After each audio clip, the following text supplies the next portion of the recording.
We'll guide you through how to flip and rotate a video in CapCut. If you find this useful, then consider subscribing and liking the video. Here we are in CapCut, so you're looking to go and flip or rotate a video. We're going to guide you through this step by step and the different options and methods you can do this with. So make sure this is full guide and let's go and dive straight into this. So come into CapCut and open up the project you want to do this with if you haven't already. So in this case, I want to do it with this here and I've got this video here. So as I said, there are different ways you can go about it. So make sure it's full guide and you can decide what's going to work best for you.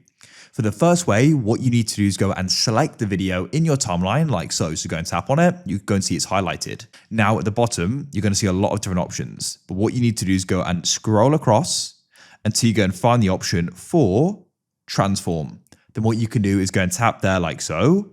So you're going to go and see the option for mirror. So you can tap that there. And as you can see, that will essentially go and flip it 180 degrees, as you can see. And you've also got the option for rotate as well. So you can go and tap there and it'll simply go and rotate it by 90 degrees at a time. So another way you can go and make adjustments is without this. You can press the back button in the bottom left there and select it. And what you can do is place your two fingers on the preview screen and simply go and start rotating it like so. And if you want to go and completely flip it, you can just go and drag it all the way around with your fingers like so.